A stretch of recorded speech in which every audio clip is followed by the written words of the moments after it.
Hello everyone, MySQL এর third লেকচারে সবাইকে স্বাগতম। সো গত লেকচারে আমরা একটা ডাটাবেস ক্রিয়েট করছিলাম, ওদের ডামি ডাটাবেস এবং প্র্যাকটিস ডাটাবেস নামে দুইটা ডাটাবেস জাস্ট কিভাবে ক্রিয়েট করতে হয় সেটা দেখছিলাম। সো এখন আমরা কুয়েরি প্র্যাকটিস করার জন্য আমরা কি করব, একটা ডেমো ডাটাবেস ইউজ করব, যে ডাটাবেসটা আগে অলরেডি তৈরি করা আছে।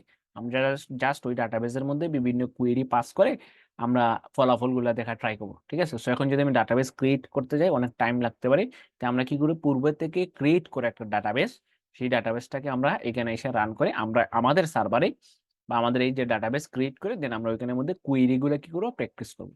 তো আমি কি করলাম, একটা ডাটাবেস এখানে ক্রিয়েট করা অলরেডি আছে। আমরা এই ভিডিওতে কোনো ডাটাবেস ক্রিয়েট করা দেখবো না, ঠিক আছে। আমরা ডাটাবেস ক্রিয়েট করা অনেক পরে দেখবো, জাস্ট আগে দেখবো আমরা কিভাবে কুয়েরি করতে হয়।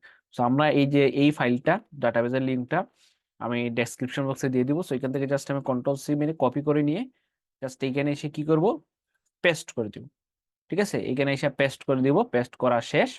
আমি যদি একটু উপরের দিকে স্ক্রল করে যাই, ঠিক আছে, উপরের দিকে যদি স্ক্রল করে যাই এদিকে যদি যাই তাইলে বার এই যে, সো আমার ডাটাবেসটা কিন্তু এখানে পেস্ট হয়ে গেছে। সো এখানে কি করছি যে ক্রিয়েট ডাটাবেস। সো ঠিক আছে, অলরেডি ডাটাবেসটা প্র্যাকটিস নামে ডাটাবেসটা ক্রিয়েট আছে। তো এক কাজ করি, আমি এগুলো মুছে দিই। সো এই যে মেইন হচ্ছে ডাটাবেস, এই যে ক্রিয়েট টেবিল, টেবিল আছে, কান্ট্রিজ টেবিল আছে, অনেকগুলো টেবিল ক্রিয়েট করা আছে। সো আমরা এখন এখানে ইউজ করব। তো ফার্স্ট অফ অল ডাটাবেসটা এখানে অলরেডি ডামি নামে একটা ডাটাবেস আছে, তাই না। ডামি নামে একটা ডাটাবেস, প্র্যাকটিস ডাটাবেস। তো আমি বলবো বা এই ডাটাবেস গুলাকে আমি ডিলিট দিয়ে দিতে পারি, ওই যে ড্রপ স্কিমা। সো এই এই যে ডাটাবেস গুলো আমি তৈরি করছি, এক কাজ করতে পারি, এগুলো আমি ড্রপ স্কিমা নামে ড্রপ করে দিতে পারি। ড্রপ নাও, তাহলে যে ড্রপ হয়ে গেছে ডামি ডাটাবেস, সেটাকে আমি ড্রপ করে দিলাম, ড্রপ স্কিমা। তো আমি সেটা ডিলিট হয়ে গেল। তো এখানে বলবো আমাকে নতুন করে একটা ডাটাবেস ক্রিয়েট করো। তো আমি বলবো এখানে যে যে create database, sorry, create database, নতুন করে একটা ডাটাবেজ ক্রিয়েট করে ডাটাবেজের নাম দিলাম ডেমো, ঠিক আছে।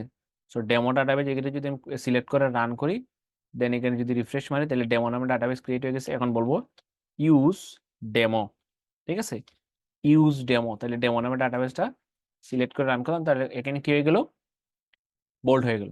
দেন এইটা আমি বাদ দিয়ে দিই, বাকি যা আছে সবাইকে কন্ট্রোল এ মেরে ক্লিক করে সিলেক্ট করে জাস্ট রান করে দেবো। রান করার পরে এখানে কি বলছে, এই যে সবকিছু কি হইতেছে অলরেডি, কিন্তু এখানে আমাদের ইনসার্ট হওয়া শুরু হচ্ছে, ডাটাবেসটা ক্রিয়েট হওয়া শুরু করছে। তো আমরা কিছুক্ষণ ওয়েট করি যাতে আমার সম্পূর্ণ ডাটাবেসটা কানেক্ট হয়ে যায়। ওকে, সো একটু টাইম নিতে পারে, যেহেতু অনেক বড় একটা ডাটাবেস। আমরা জাস্ট কি করতেছি, আমাদের সার্ভারের মধ্যে কানেক্ট করতেছি যাতে আমরা কুয়েরি গুলো কি করতে পারি, প্র্যাকটিস করতে পারি। সো আমরা কিছুক্ষণ ওয়েট করি। সো আমরা দেখতে পারতেছি যে আমাদের সবগুলো গ্রিন চেঞ্জ চলে আসছে, তার মানে আমাদের ডাটাবেসটা ক্রিয়েট হয়ে গেছে। দেন এখানে যদি আমরা একটু রিফ্রেশ মারি তাহলে দেখতে পারবো যে ডেমো নামে একটা ডাটাবেস ছিল, তার মধ্যে একটা টেবিল চলেছে, ভিউজ চলেছে। তো আমি যদি টেবিলের এখানে ক্লিক করি তাহলে এখানে countries, department, employee, job history চলে আসছে এগুলা। দেন হচ্ছে কান্ট্রিতে যদি ক্লিক করি তাহলে এখানে কলাম আসছে, ইন্ডেক্স আসছে। তো কলামে ক্লিক করলে কলামের মধ্যে আমরা দেখতে পারি কি কি আছে, আর কান্ট্রি আইডি আছে, কান্ট্রি নেম আছে, রিজিয়ন আছে। ইন্ডেক্সের মধ্যে যদি ক্লিক করি তাহলে এখানে দেখতে পারবো আলটিমেটলি কি, প্রাইমারির মধ্যে, হ্যাঁ। সো দেন ফরেন ক্রিয়ের মধ্যে সবকিছু এখানে ডিটেলসে, ডিপার্টমেন্টের মধ্যে সবকিছু এখানে এই ডাটাবেজে যা আছে সব আমাদের এখানে চলে আসছে, ঠিক আছে। সো ডেমো ডাটাবেজের মধ্যে নিয়ে আসে। সো এই ডাটাবেসটা আমাদের এখানে কানেক্ট করা শেষ।